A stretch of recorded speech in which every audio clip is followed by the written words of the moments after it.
Erwin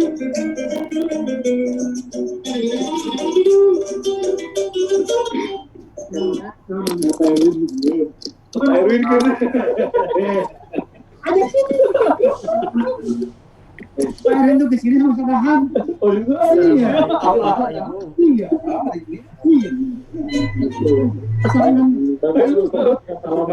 Ya tadi barang nih kaunya. Tadi barang nih kau mobil saya.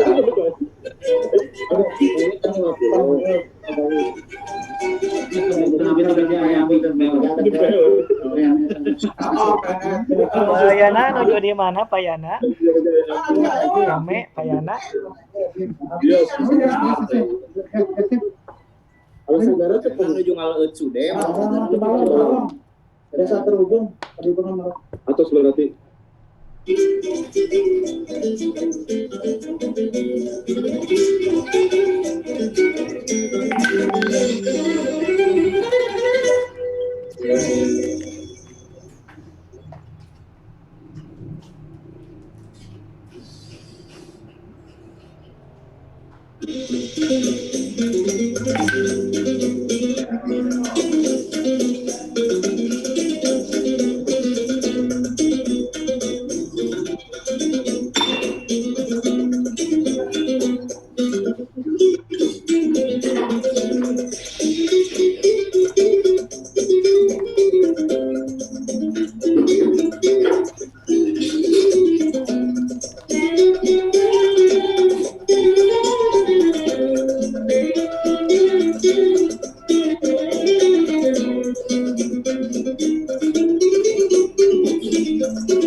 Maya tos sadayana lebet kekarajanya.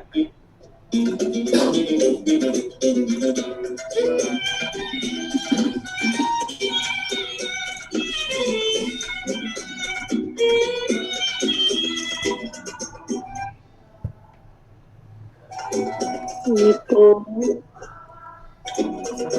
Bapak. Assalamualaikum warahmatullahi wabarakatuh. Sama Bapak. Alhamdulillah. Bapak. Sudah pada masuk ini? Belum ya? Belum Pak, baru sebagian yang masuk. Oke, kita tunggu saya sebentar lagi ya. Baik-baik Pak. Ya, siap.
Pilih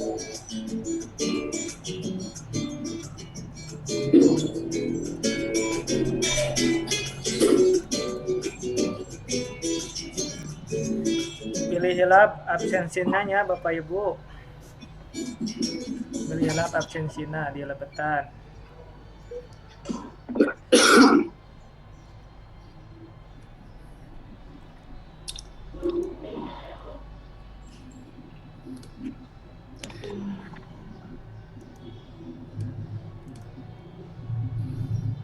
Oke, ya. Kita mulai saja. Assalamualaikum warahmatullahi wabarakatuh. Waalaikumsalam warahmatullahi wabarakatuh. Ya, selamat berjumpa kembali di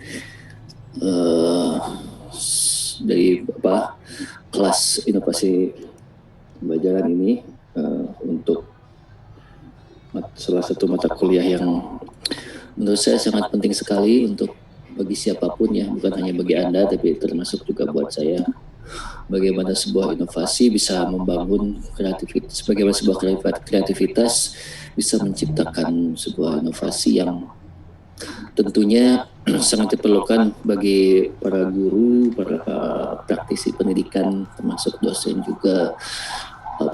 Dosen itu kan tenaga pengajar yang profesional, guru yang profesional gitu. Kalau ibu bapak sudah mendapatkan sertifikasi berarti sudah profesional. Artinya kalau orang sudah profesional, mirip ketika ibu bapak pergi ketika ibu bapak sakit pergi ke dokter yang spesialis gitu ya. Spesialis penyakit dalam, spesialis misalnya spesialis jantung, spesialis kulit dan sebagainya. Jadi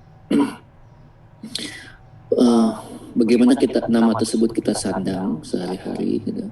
Kita dapatkan, kita raih, karena kita memang sebagai tenaga pendidik yang profesional ya, bisa memberikan servis atau jasa kepada siswa atau mahasiswa. Kalau di sini ada yang jadi dosen, siswa atau mahasiswa yang memang membutuhkan figur kita gitu. Jadi saya ingin berbicara dulu tentang pergeseran paradigma seorang guru ya. Seorang guru zaman dulu itu dianggap orang kedua setelah ustadz. Kalau ada masalah apa-apa tuh bukan ke ketua RT, ke ketua RW, bukan ke lurah. Anda bisa tanyakan kepada ibu bapak atau misalnya ibu bapak sendiri yang mengalaminya. Nah, kalau ada masalah, pergilah ke guru. Padahal gurunya tuh guru bahasa Indonesia. Padahal gurunya tuh guru matematika. Kenapa harus pergi ke guru segala? Karena guru pada zaman dulu, guru itu dianggap sebagai sesuatu yang yang selalu mengkultuskan guru kita itu, karena guru itu seseorang yang mempunyai ilmu yang tinggi dalam bidang non agama ya, kalau agamanya kan ada ustadz sebagainya, yang bisa memecahkan masalah yang praktis, yang simpel. Dan orang-orang kadang malu ketemu dengan ustadz, punya masalah. Nanti kita bisa menceritakannya pada guru, termasuk ketika bagaimana peran guru itu, contohnya ya. Boleh, iya. Profesor saya itu, dosen saya dulu bercerita dia pernah pergi ke Jepang. Dari Indonesia ke Jepang dia. Jadi ketika di bandara, ketika ditanya, Anda kesini mau urusan bisnis atau pleasure, atau misalnya jalan-jalan, bisnis for our pleasure. Dia bilangnya saya untuk urusan bisnis. Saya akan mengisi seminar di Universitas Tokyo kalau nggak salah waktu itu. Wah, Anda profesor ya katanya. Iya, silakan. Jadi mereka itu ketika nggak dipersulit ya, ketika mendengar kata guru atau profesor atau apalah namanya, orang-orang Jepang itu menghormatinya sangat hormat sekali gitu ya. Jadi lebih daripada misalnya wali kota atau apa dan sebagainya. Ibu bapak juga ingat ketika seorang kaisar di Jepang, ketika itu masih ingat mungkinnya bom Hiroshima dan Nagasaki. Maaf, saya mau matikan dulu, ada yang bersuara. Oke, sip. Saya kembali lagi. Ketika bom Hiroshima dan Nagasaki, ketika itu kaisarnya menanyakan, pertama kali yang ditanyakan, bom sudah disposisi di bom, kota Hiroshima dan Nagasaki sudah luluh lantah, tidak berbentuk lagi gitu ya. Pertama kali yang ditanyakan itu bukan berapa banyak shopping center atau misalnya mall yang tersisa, bukan menanyakan tentang bagaimana pasar, bukan menanyakan tentang bagaimana kekayaan kaisar waktu itu ya. Tapi yang pertama ditanyakan adalah bagaimana sekolah-sekolah. Kenapa? Karena kaisar waktu itu sangat tahu sekali bagaimana misalnya seorang kaisar pendidikan itu sangat diperlukan di dalam membangun negara. Walaupun negara kita runtuh, walaupun negara kita hancur, tapi pendidikan jangan dihentikan. Mirip seperti apa yang terjadi dengan sekarang. Ketika apapun yang melanda kita, musibah dan sebagainya gitu ya, pendidikan tetap nomor satu, tidak boleh ditinggalkan. Nah masalahnya, apakah pemerintah mensupport setiap semuanya gitu ya? Ketika pemerintah mencanangkan semua anggaran untuk COVID, saya agak kaget juga. Kenapa untuk COVID saja gitu? Padahal pendidikan juga sangat penting. Kenapa sih pemerintah tidak menambah tunjangan untuk guru selama pandemi ini? Karena guru itu kalau menurut saya bekerja 2 kali lipat dari biasanya, memikirkan tentang sekolah, tentang rumah dan sebagainya, tentang keluarga, juga harus memikirkan bagaimana memutar balik otak, bagaimana pendidikan yang biasanya konvensional di kelas, bagaimana interaksi sosial di kelas itu bisa nyampe setidaknya sama porsinya ketika dia tidak ada di kelas ya saat ini misalnya gitu. Maka dibentuklah sistem pembelajaran, lalu ada teknologi masuk, inovasi masuk tuh ya, inovasi dalam pendidikan banyak, adanya Google Classroom, adanya Zoom seperti ini dan sebagainya. Tapi kan itu terbatas juga. Bagaimana dengan orang-orang yang di daerah, bagaimana orang-orang yang berada jauh dari sinyal handphone atau sinyal laptop dan sebagainya, wifi dan sebagainya. Nah ini menjadi sebuah tanda bahwa inovasi memang harus diperlukan di dalam bidang pendidikan supaya kita lebih tahu memang pendidikan ketika datang pendidikan itu ketika datang musibah.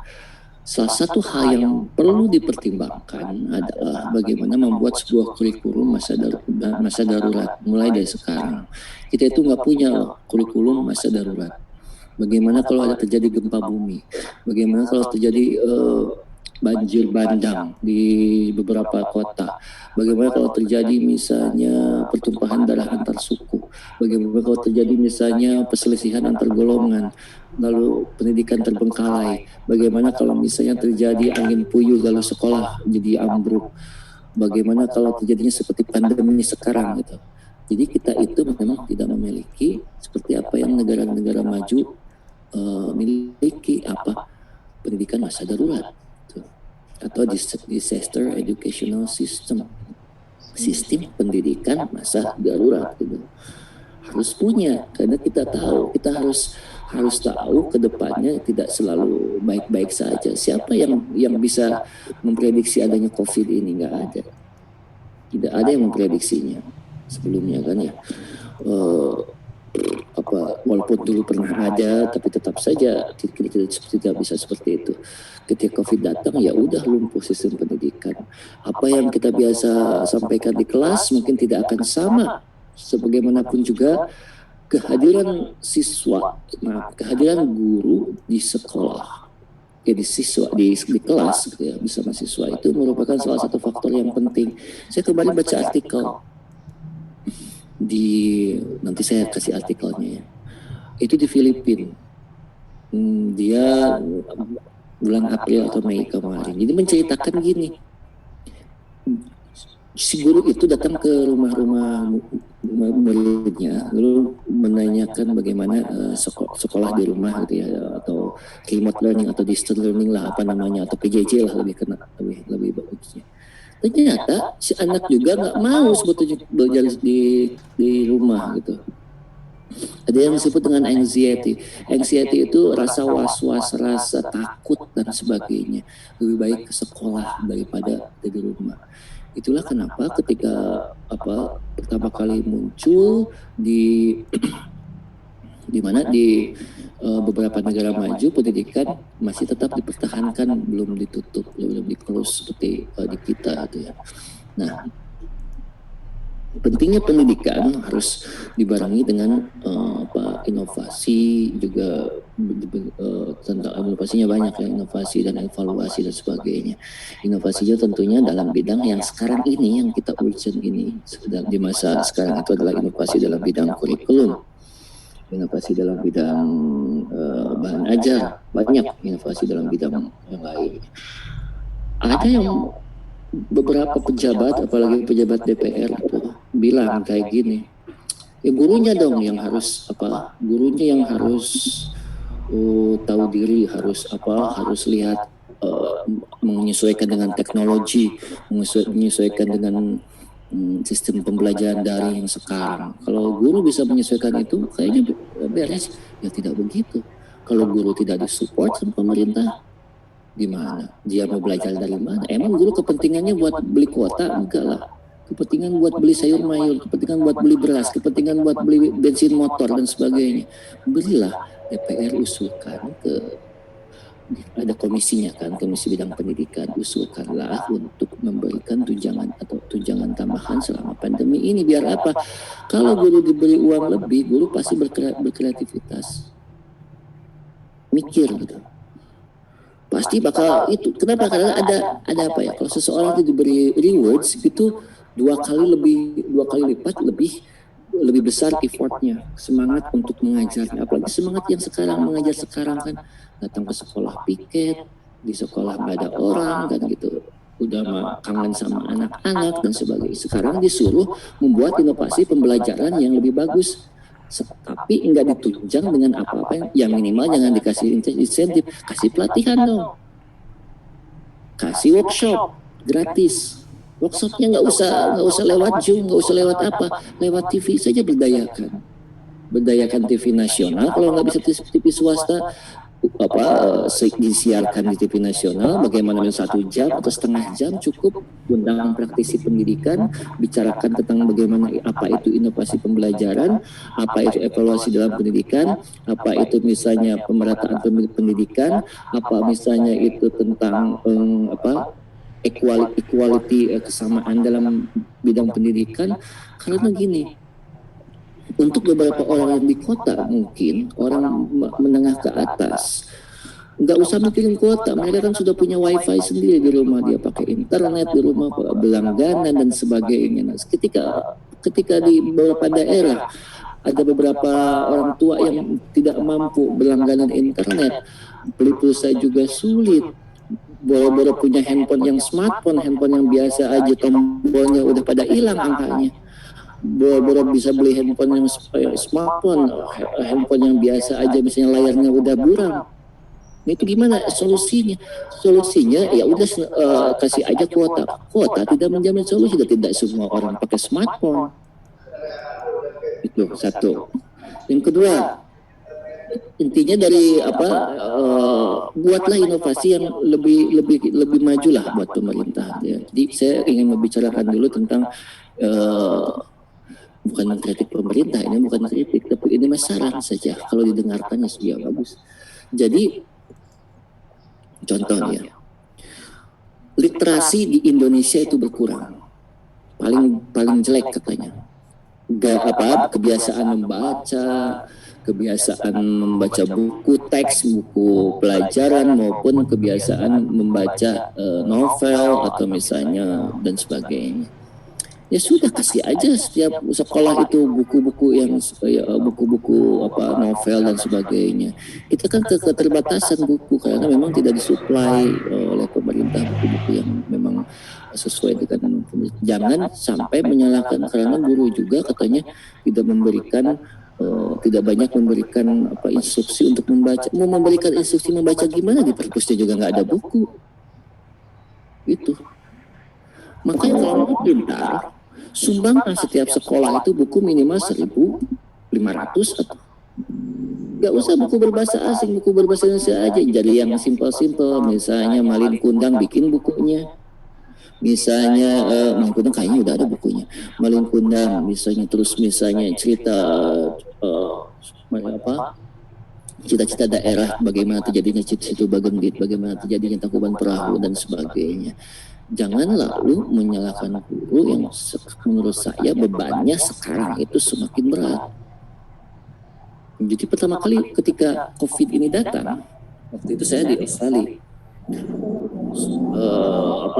Ketika datang ke Indonesia langsung keadaan sudah seperti ini. Pertama kali dalam bayangan saya ngobrol dengan teman saya. Ini vaksin berapa lama dibikin, kata saya. Teman saya itu dia ngambil bidang molekul dan sebagainya gitu ya, dengan kimia. Jadi dia menceritakan bagaimana vaksin itu dibuat. Gini Fakri katanya, vaksin itu melalui rangkaian yang sangat panjang. Karena apa? Karena diuji coba bukan hanya ke hewan, tapi ke manusia. Paling lambat itu 1,5 tahun. Itu tuh paling cepat 1,5 tahun baru bisa keluar. Artinya kalau misalnya di Januari 2019 berarti 2021 bulan Juli baru dapat vaksin. Oke. Itu pun paling cepat. Biasanya itu 2-3 tahun. Kalau melihat dari virus Ebola dan sebagainya gitu ya, 2-3 tahun baru dapat vaksinnya. Dalam pikiran saya yang pertama adalah, aduh gimana ini, sekolah pasti ditutup gitu. Anak-anak gimana belajarnya gitu. Termasuk saya juga memikirkan anak saya, bagaimana anak saya belajarnya. Pertama, anak saya baru pulang dari Australia, pasti berbeda bagaimana cara belajar di Indonesia kan. Jadi ibu bapak anak saya baru sekolah itu baru seminggu langsung daring gitu. Makanya bekerja keras ya itu 2 kali lipat gitu. Sudah saya mengajar seperti ini, lalu juga pulang ke rumah mengajar anak saya, jadi double, semuanya double gitu ya. Karena tidak sama. Mata pelajaran pun sangat banyak yang berbeda gitu ya. Karena di beberapa negara cuma agak lebih simpel, tapi itu bukan jadi masalah sebetulnya.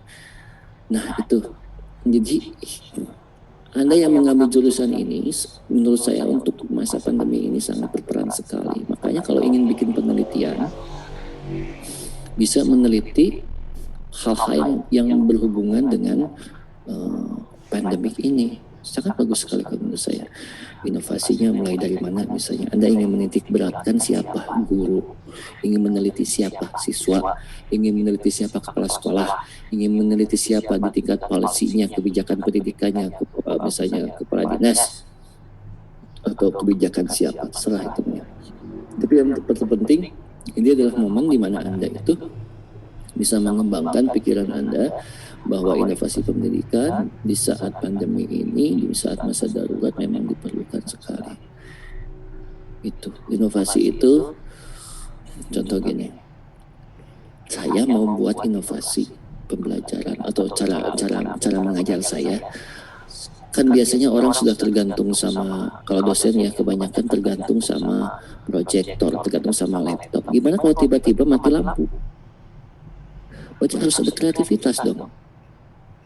Gak mungkin kita gambar kayak gini-gini ya, gambar di board itu gambar ada gambar lampu, bohlam di sini, lalu tulisannya diwarna-warnain, atau lama. Maka saya ingin membuat backupan kalau ngajar saya ada sesuatu hal yang tidak diinginkan, contohnya misalnya ketika saya mengajar mati lampu atau laptop ngehang atau apapun itu, saya sudah memiliki sebuah inovasi baru dalam cara mengajar saya, misalnya dengan cara misalnya kalau mengajarkan anak-anak misalnya bisa bernyanyi, bisa misalnya membaca buku bareng-bareng, misalnya bisa kalau pembelajaran bahasa bisa misalnya spelling, bisa pronunciation, pelafalan huruf dan sebagainya. Harus ada backup. Pendidikan juga harus ada backupnya. Orang handphone juga ada backupnya kok. Harus ada backup yang bisa menopang kita ketika sesuatu berjalan tidak lancar. Termasuk apa yang akan kita bahas di sini. Oke, judulnya Understanding Everett Rogers. Memang Everett Rogers ini salah seorang pembaharu dalam bidang pendidikan karena dia mengenalkan bagaimana inovasi pendidikan itu penting gitu ya. Nanti bukunya saya forwardkan, tapi bukunya fotokopian. Tapi ada juga buku yang lain. Nanti setelah kelas ini beres saya kasih ya.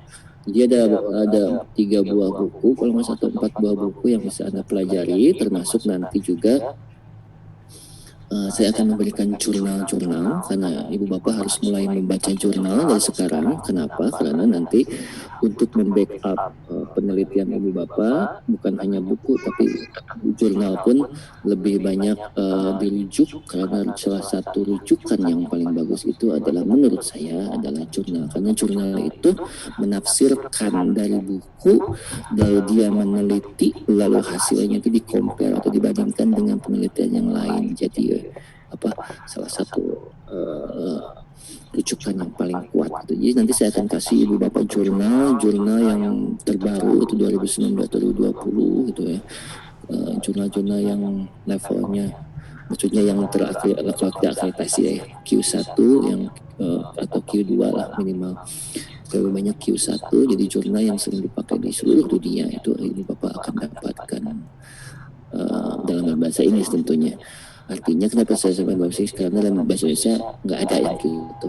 Dalam bahasa Inggris kenapa? Karena ibu bapak juga nanti akan belajar istilah-istilah yang mungkin familiar untuk bidang inovasi ini. Ya. Oke, 1. Sekarang dalam silabusnya masih saya otak-atik karena ada beberapa yang tidak sesuai gitu ya dengan hati saya. Jadi untuk pertemuan kedua ini kita bahas antara diffusion atau difusi dan diseminasi. Apa perbedaan antara difusi dan diseminasi? Oke, difusi ini adalah proses by which an innovation is communicated. Kalau Anda sudah mulai menggagas sebuah inovasi, lalu kita ini ingin mengkomunikasikan kan. Saya punya gagasan untuk membuat inovasi, saya harus mengkomunikasikannya melalui beberapa channel, beberapa jalur. Oke, among the members of a social system, di antara anggota dari sistem sosial. Misalnya kalau saya punya inovasi, saya sebagai kepala sekolah punya inovasi, maka saya harus mengkomunikasikannya kepada guru-guru. Ya kan, kalau kepala dinas punya inovasi berarti harus dikomunikasikan kepada kepala sekolah. Kalau menteri mempunyai inovasi berarti dia harus komunikasikan kepada Pak Dirjen. Pak Dirjen punya inovasi dikomunikasikan kepada direktur punya inovasi terus gitu. Inovasi itu harus dikomunikasikan kepada members of a social system, member dari sistem sosial. Tergantung sistem sosialnya apa. Kalau di kita di lingkungan pendidikan berarti sistem sosialnya tidak jauh dari tenaga pendidik atau misalnya guru atau misalnya dosen dan juga misalnya pejabat di universitas ataupun pejabat di sekolah, pejabat di ahliya, pejabat di madrasah, semua sampai pejabat di PAUD dan sebagainya. Jadi difusi itu ketika kita sudah ada inovasi baru, kita ingin mengkomunikasikannya kepada orang. Ini loh inovasi saya. Inovasi saya ketika membuat bangunan adalah seperti ini. Misalnya membuat inovasi baru daripada saya perhatikan ya, saya lagi bikin bangunan, daripada misalnya saya coret-coret, saya bikin inovasi dari ini. Nih, ini bentuk bangunan. Bikinlah dari karton, lalu ditempel-tempel sehingga kita bisa lihat, oh ini buat ruang ini, oh ini buat ruang ini, oh ini buat ruang ini. Jadi kan saya harus mengkomunikasikannya kepada si tukang bangunan kan nggak ngerti gambar yang kayak gini. Saya komunikasikan di sini yang bagian dicor, di sini yang bagian nggak dicor, di sini yang bagian yang buat ruang keluarga nggak usah dicor dan sebagainya. Ini salah satu inovasi. Bagaimana membuat gambar menjadi kenyataan 3 dimensi supaya lebih mengerti. Kadang tukang-tukang itu kan tidak mengerti gambar teknik dan sebagainya, suka menanyakan kembali. Nah mirip kalau Anda punya inovasi dalam bidang pembelajaran, misalnya menggunakan IT, saya kepala sekolah ingin guru-gurunya terampil dalam IT. Inovasinya misalnya dengan membuat software yang bisa di-download tentang bagaimana memantau keterampilan guru dalam menggunakan misalnya alat-alat yang berhubungan dengan teknologi informasi, maka harus dikomunikasikan, harus dikasih tahu sama orang-orang, sama guru dikasih tahu, dan sama orang tua dan sebagainya. Atau misalnya seperti yang misalnya absen ada siswa yang tidak bisa masuk sekolah, maka sekarang misalnya ada absen secara lewat software di Google Play misalnya. Kita lah bikin software tersebut, si anak tidak usah ngirim surat, tinggal pijit itu orang tuanya, misalnya absen ini, nanti tinggal misalnya ada surat dokter, tinggal diupload saja dan sebagainya. Itu kan memudahkan kita, lebih nggak usah datang ke sekolah dan sebagainya. Itu kan inovasi baru dalam bidang misalnya perizinan siswa di sekolah.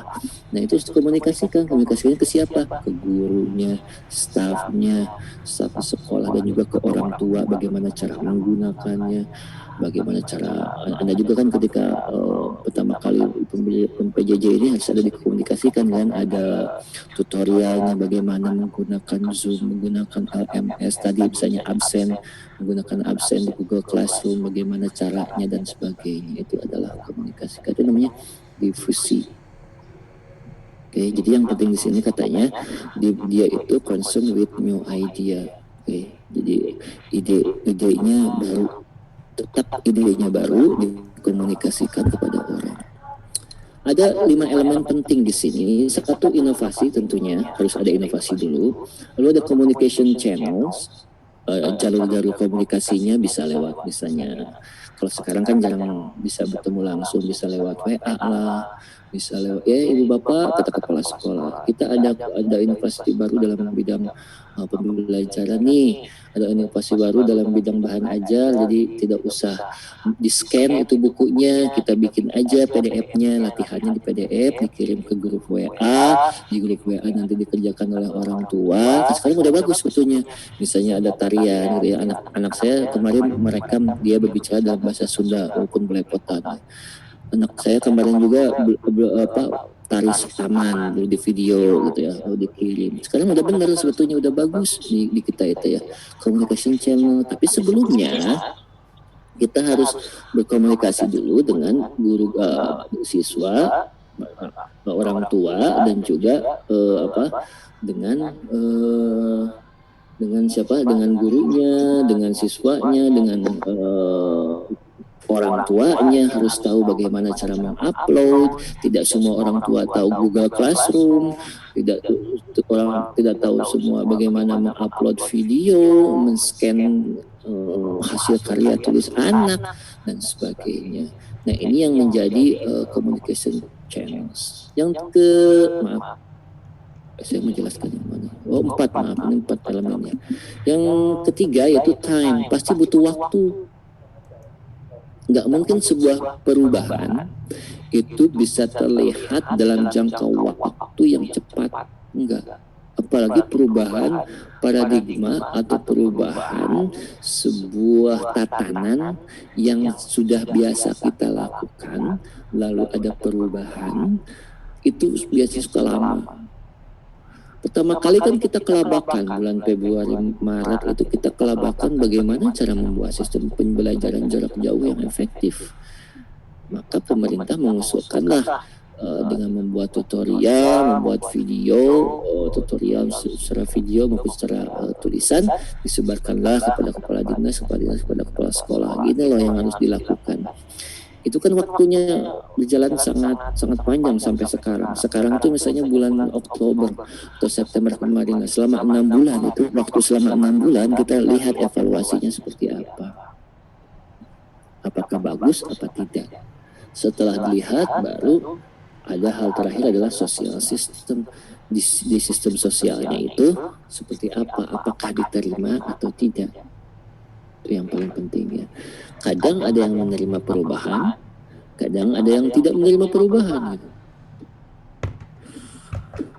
Contohnya saya, ketika saya dipilih menjadi ketua yayasan, banyak orang yang bilang terlalu muda katanya.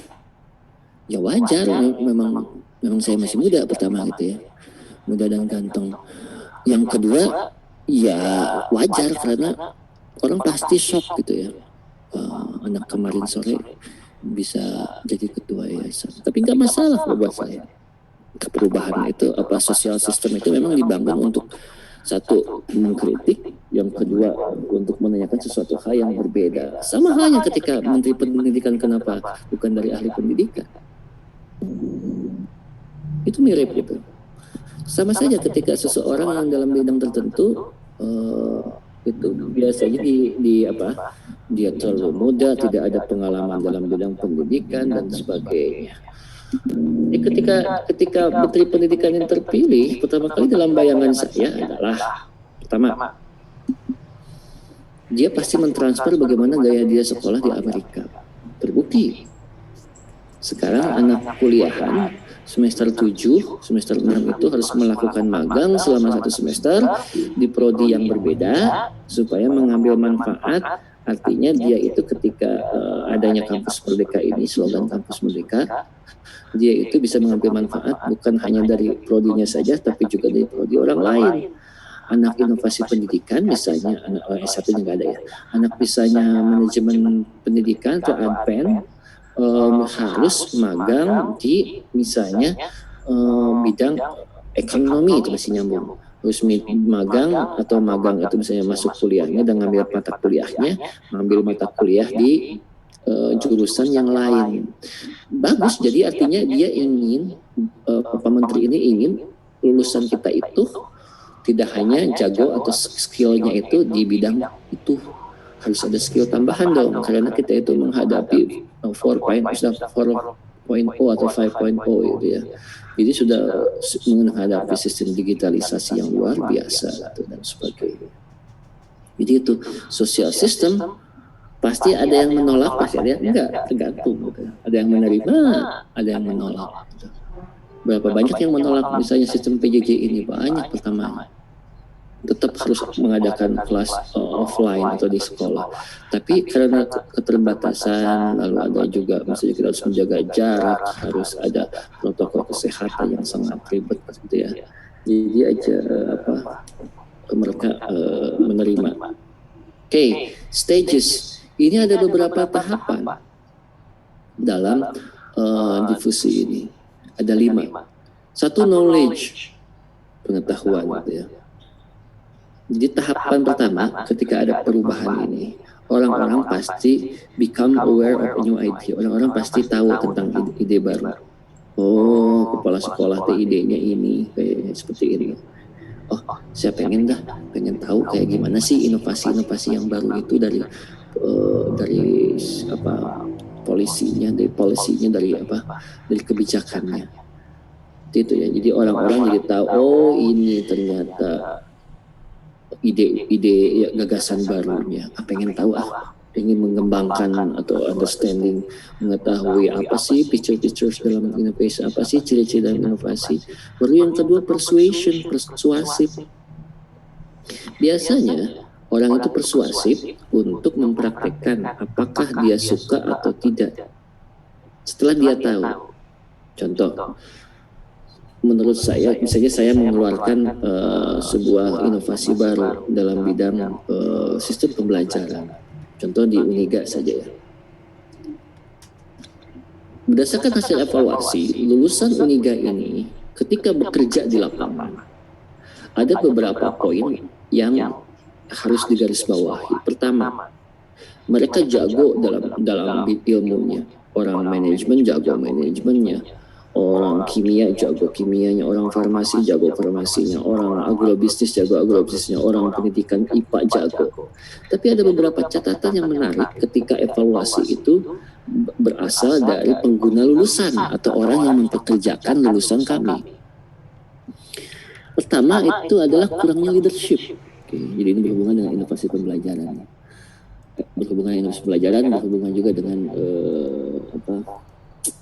dengan evaluasi dalam bidang pendidikan, evaluasi, supervisi dan sebagainya. Nyambung, inovasi, supervisi, evaluasi pasti. Karena setiap inovasi harus ada evaluasi. 1, leadershipnya kurang, kepemimpinannya kurang. Kedua, tidak komunikatif katanya, lebih diam, pasif. Kalau misalnya disuruh ngomong baru ngomong, kalau nggak disuruh ngomong nggak ngomong gitu, nggak nanya, jarang bertanya, komunikasinya kurang. Oh, berarti harus ada inovasi baru dalam bidang pendidikan, kata saya itu. Dalam bidang pembelajaran di kelas harus ada inovasi baru. Maka dibuatlah 2 buah kelas smart classroom di kampus 4 ini, di kampus Uniga ini. Satu, untuk membuat si anak itu lebih aktif, siswa itu lebih aktif dalam pembelajaran, tidak hanya teacher center ya, tidak hanya bercenter pada guru atau dosen. Dibuatlah bangku yang melingkar, isinya 5 orang, satu kelas 40 orang, dikasih TV LCD yang Android, dikasih layar Android, dikasih layar sentuh untuk dosennya pembelajaran, jadi bisa coret-coret di papan tulis dan sebagainya. Ini belum dites karena keburu COVID muncul. Nah, saya memaparkannya kemarin waktu ada kunjungan dari dekan-dekan. Banyak yang setuju dengan pendapat saya, tapi ada juga yang menolak gitu. Maksudnya bukan menolak, masih emang penting gitu, emang ngaruh.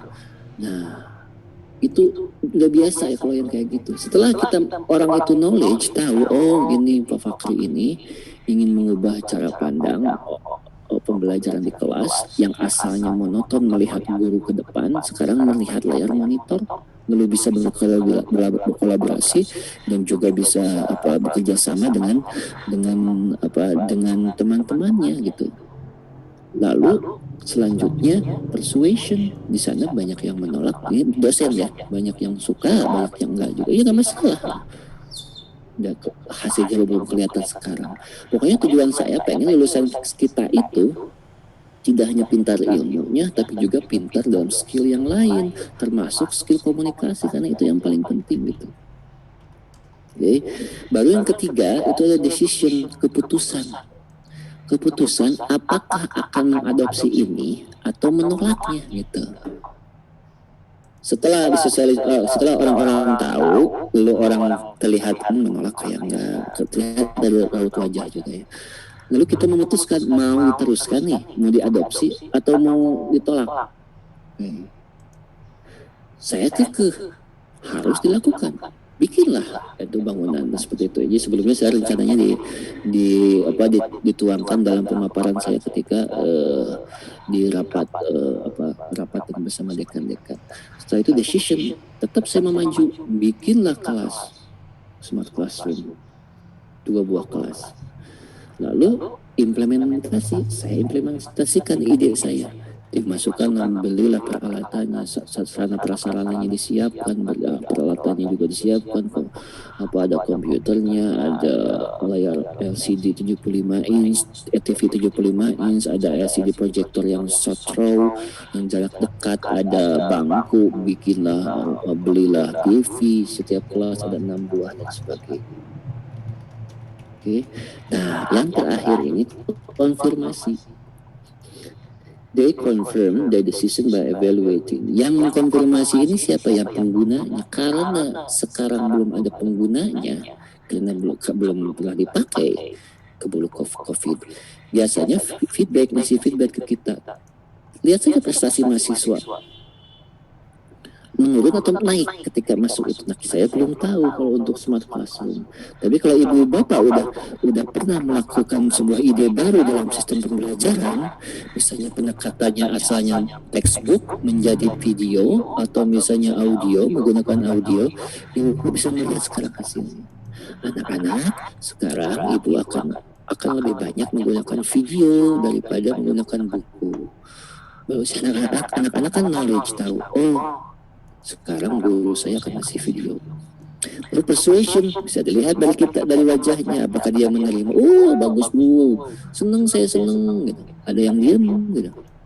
Lalu decision, si gurunya itu memutuskan, lihat anak-anak kayak gini kayaknya aku saya mau terus jalan aja pakai video dan audio ketika mengajarkan pelafalan dalam bahasa Arab, pelafalan dalam bahasa Inggris, pelafalan dalam bahasa Indonesia, pelafalan dalam bahasa Indonesia, bahasa Sunda misalnya seperti itu.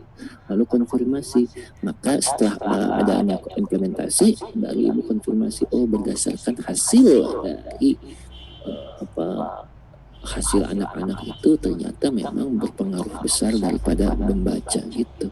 Knowledge tahu orang, persuasion ketika orang persuasif itu menerima apa tidak, lalu bikinlah decision di tengah-tengah, maju atau tidak, mau pakai apa tidak.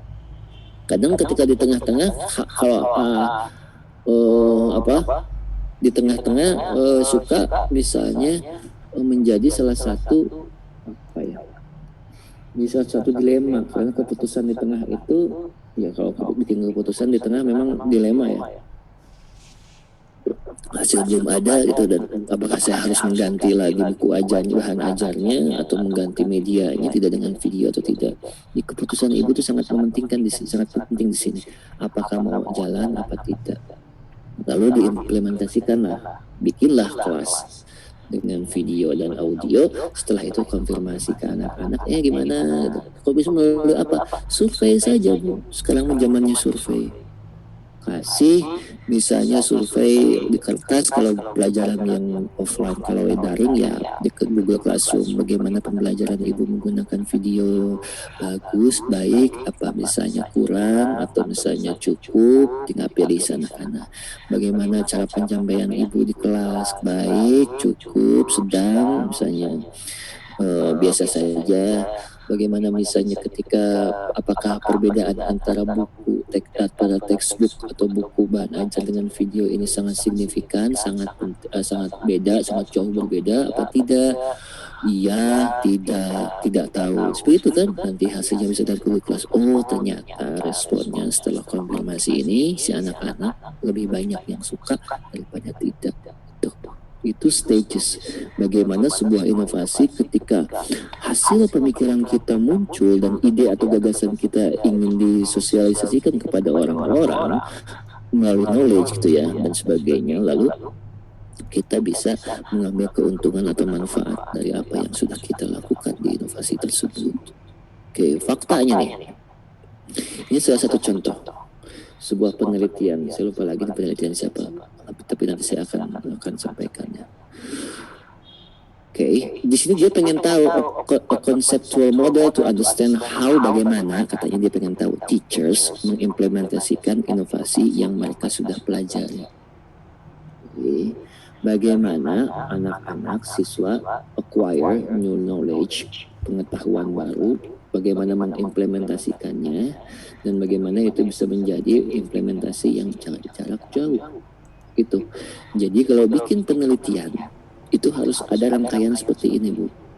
1, apa yang akan kita laksanakan, apa yang akan kita teliti. Yang ini yang warna abu-abu nih. Ini nomor 1.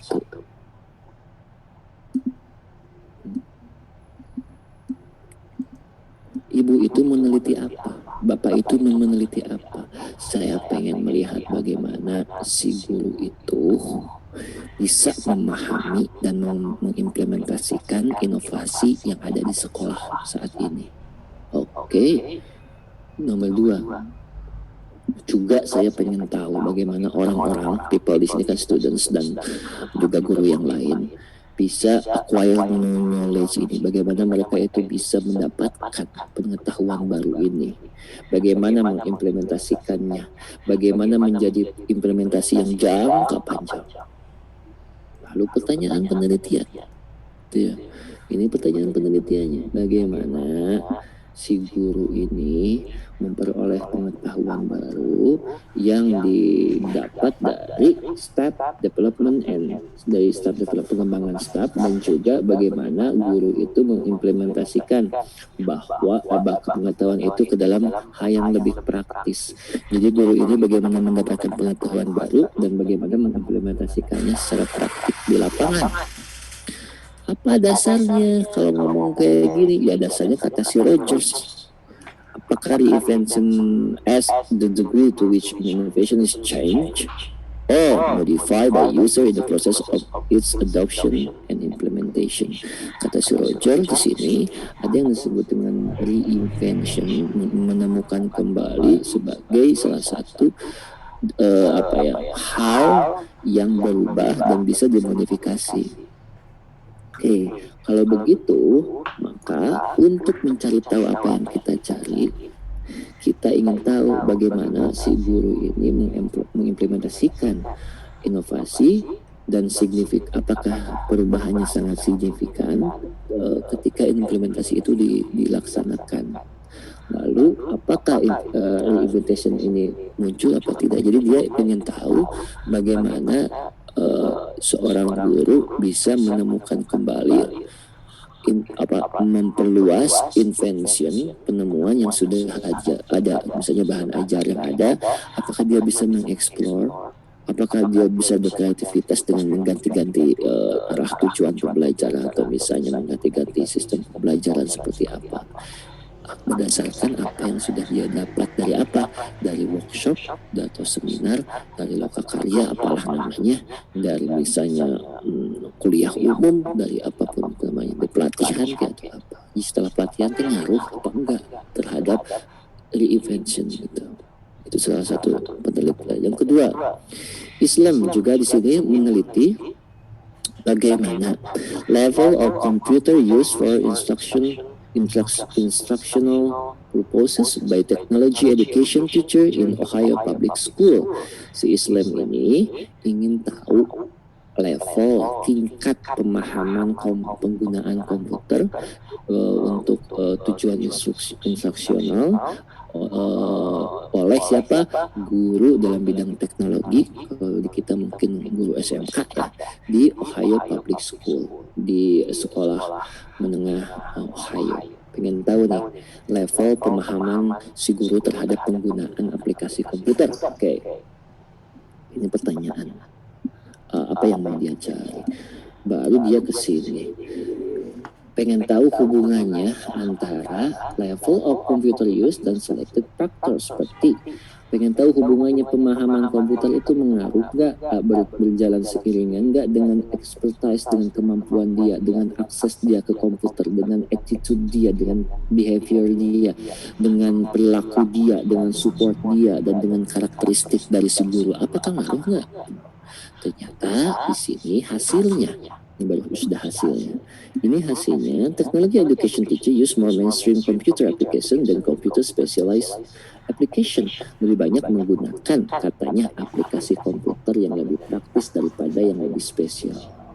Lalu juga mendapatkan sini para guru juga perceived expertise, perceived access to computer, perceived attitude to computer as a significant predictor of the level of computer use. Providing training instrumentality for increased computer use. Mereka juga katanya sangat kesulitan tidak berjalan beriringan. Jadi tingkat pemahaman komputer itu tidak berbanding lurus dengan expertise dia, lama atau tidaknya dia menjadi guru. Enggak, katanya tidak pengaruh, tapi lebih berpengaruh pada pemahaman dia dalam bidang misalnya komputer itu dari latihan dan sebagainya. Maka terakhirnya di sini adalah dia ingin memberikan saran, providing training and strategy to increase computer use.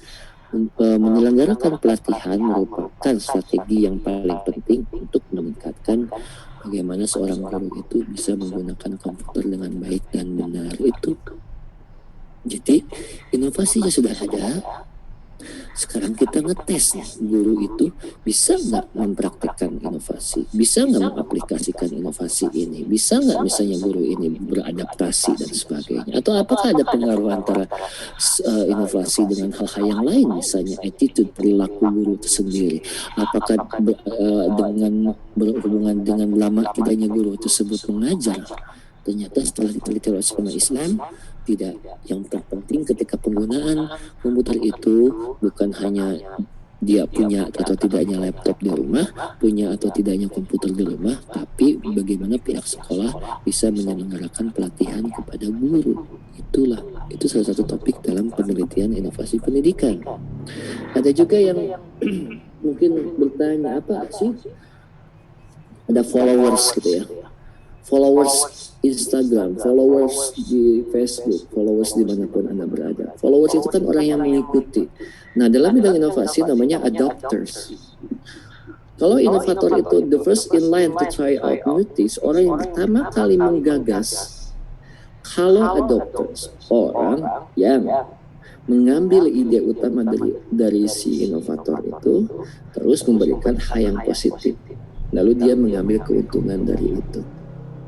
Misalnya di sini misalnya Ibu Santi ingin melakukan inovasi. Sudah misalkan dilakukan. Inovasi saya adalah seperti ini. Nanti ke depannya pendidikan setelah masa pandemik ini harus melakukan inovasi dalam bidang bahan ajar. Misalnya kita anak-anak tidak usah membeli lagi buku. Inovasinya dengan misalnya tutorial yang diberikan ke dalam sebuah software yang terintegrasi dengan ada dokumen, ada dan sebagainya, mirip dengan LMS, tapi misalnya bisa diakses melalui smartphone. Atau inovasi yang lebih hebat lagi ketika misalnya inovasi dalam bahan buku ajaran, ya udah nggak usah pakai bahan buku ajar lagi sekarang. Kita kerjasama dengan pihak pertelevisian untuk zaman dulu seperti zaman ada televisi pendidikan Indonesia, mungkin pernah ingat ya. Jam 10 ada pelajaran fisika, jam 11 ada pelajaran bahasa Inggris, jam 12 ada pelajaran biologi. Kadang saya pikir gitu, kadang pendidikan zaman dulu kayaknya lebih baik gitu. Karena disupport di TV, lalu buku cuma satu penerbitnya, biasa Erlangga yang terkenal zaman dulu itu Erlangga semuanya. Sekarang kan buku aja beda, ada yang penerbitnya ini, sedangkan kita tidak bisa mengukur kualitas buku tersebut. Salah satu buku yang harusnya, jadi gini, buku bahan ajar atau buku apapun itu namanya, apakah berupa modul atau apapun juga harus sama setiap di seluruh Indonesia ini, jangan dibeda-bedakan. Harusnya satu buku itu. Jadi ketika ada masa pandemi ini, bikinlah program acara di televisi. Jam 10 akan membahas tentang biologi. TV lokal boleh, misalkan TVRI juga ada, TVRI Bandung, ada TVRI mana gitu kan ya. Jadi itu yang menurut saya lebih bermanfaat saat ini. Bikin inovasi baru dalam bidang penyampaian knowledge, penyampaian pengetahuan gitu. Kerjasamalah anak-anak kelas 3 SD misalnya sedang belajar bahasa Indonesia, menyimak sebuah cerita rakyat. Gak usah di televisi, dengarkanlah Radio Rex pukul 9 sampai pukul 9.30 pagi. Di situ ada pelajaran bahasa Indonesia yang harus dipelajari oleh anak-anak kelas 3 SD. Dengarkan dengan baik-baik cerita bagaimana terjadinya, cerita legenda, bagaimana misalnya terbentuknya situ Bagembit. Diceritakanlah dia. Kan cukup dengan itu. Nggak usah pakai kuota jadi hemat. Manfaat ya, kalau misalnya akses TV terbatas, radio atau kalau misalnya radionya terbatas, ya sudah. Nggak ada jalan lain, televisi nasional. Karena televisi nasional sepanjang yang saya tahu lebih bagus frekuensinya daripada di daerah gitu ya, daripada televisi swasta. Ada nggak keinginan untuk seperti itu? Ya mungkin sudah ada sekarang ya, tapi kenapa belum muncul juga gitu? Itu kan inovasi. Bikinlah sebuah inovasi baru gitu, jangan acara TV talk show artis dibicarakan gitu, hal-hal yang tidak bermanfaat, yang tidak menambah ilmu sama sekali gitu. Sinetron diperbanyak, lalu tayangan yang tidak pantas diperbanyak. Jadi kalau saya lebih setuju kalau dulu ada zaman televisi pendidikan, bukunya seluruh Indonesia itu harus sama, itu karena gitu. Jadi kalau kata misalnya dulu itu ada Pak Tino Sidin ya, guru menggambar, ibu bapak mungkin pernah ingat. Pak Tino Sidin itu nggak pernah bilang jelek ke setiap lukisan anak, bagus semua. mengajarkan anak untuk menggambar sama ketika Anda mengajarkan anak untuk matematika. Mengajarkan anak bermusik itu sama seperti Anda mengajarkan anak-anak itu fisika. Semuanya sama. Zaman sekarang ada nggak yang seperti itu? Bagaimana cara menggambar boneka, misalnya angsa. Patino kan jago ya gambarnya seperti itu. Ada yang pernah melihat tayangan Patino dulu tertarik ingat? Iya Pak. Iya, kan pernah mengikuti kan? Coba zaman sekarang ada yang mirip-mirip nggak ada. Sekarang Master Chef. Apa yang perlu dicontoh dari Master Chef? Ibu-ibu mah kayaknya udah pada jago masak di rumah. Apa yang bisa dicontoh dari sinetron misalnya? Sinetron Ku Menangis, terus lagu itu Ku Menangis puasan. Sinetron dan sebagainya. Nah, hal-hal yang sepele sebetulnya pendidikan kayak melukis, painting. Di Indonesia mungkin di Indonesia kayak seni lukis dan sebagainya itu mungkin dianggap sepele. Tapi kalau di negara-negara maju, seni lukis itu dimasukkan ke dalam sebuah mata pelajaran. Tidak boleh tidak lulus kok, termasuk dancing. Pokoknya arts saja. Mereka itu sangat menghargai seni. Jadi kenapa? Karena banyak orang yang memiliki tingkat seni yang tinggi itu bisa berbanding lurus dengan tingkat dia kreativitas dia. Orang kan gambar berkreativitas. Kreativitas nggak bisa, orang mau berinovasi gimana kalau nggak punya kreativitas. Orang pengen punya kreativitas gimana kalau tidak ada hal yang bisa menopangnya, misalnya menggambar atau bisa menyaksikan channel Discovery Channel tentang misalnya bagaimana seekor gajah hidup. Suka ada kan ya, lalu kita tuh belajar sesuatu. Pendidikan itu kok nggak usah kita dapatkan di sekolah juga pendidikan itu. Ini yang saya ingin tekankan nih, satu lagi. Apa coba ya dijawab kalau dia bisa jawab. Apa yang hilang selain daripada tatap muka antara guru dan muridnya? Apa yang hilang dari nilai seorang siswa ketika masa pandemik ini datang? Jadi hilang dari diri mahasiswa, nilai apa yang hilang yang bisa didapatkan oleh mahasiswa ketika dia tidak sekolah secara langsung? Apa coba? Hasrat belajar mungkin Pak. Ya bisa. Ada yang mungkin tidak terpikirkan oleh Anda, coba terus explore. Attitude mungkin Pak. Pendidikan karakter. Attitude Pak. Attitude, behavior, ya betul. Interaksi sosial. Iya, interaksi sosial. Betul. Ada satu yang lupa. Apa coba? Ketika dia berangkat sekolah menuju ke sekolah. Orang sekolah. Betul Pak. Naik angkot. Langsung. Pendidikan yang paling mahal itu adalah pendidikan sosial yang dia lihat secara langsung di jalan. Ketika dia naik angkot, ketika dia jalan dari rumah ke sekolah, mungkin dia melihat ada orang terjatuh, lalu orang terjatuh itu dibantu oleh orang lain. Oh, berarti kalau ada orang yang jatuh harus segera dibantu oleh saya. Oh, ternyata kalau misalnya ada orang yang mencuri, ternyata dia melihat ada pencuri yang dikejar oleh polisi. Oh, ternyata kalau mencuri itu tidak baik. Itu bertentangan dengan sistem sosial. Lalu ada polisi yang mengejar. Oh, ternyata ketika di jalan itu ada teman saya yang ketemu dengan ibunya, suntangan, sangat menghormati ibunya, memeluk ibunya sebelum masuk ke kelas. Oh, ternyata setelah saya sampai sekolah, ternyata ada juga ibu-ibu yang menunggu anaknya sampai mulai dari berangkat sekolah sampai terakhir. Itu yang mahal. Itulah pendidikan karakter. Karakter itu dibuat lebih banyak dari lingkungan yang dia lingkungan di sekolah, lingkungan di rumah dan sebagainya. Guru hanya bisa memberikan contoh bagaimana pendidikan karakter itu. nih anak-anak kalau ngomong dengan orang yang lebih tua harus sopan. Kalau misalnya manggil ke kakak, jangan manggil nama. Kalau misalnya memanggil kepada orang yang lebih tua, panggillah sesuai dengan umurnya, usianya dan sebagainya. Gitu.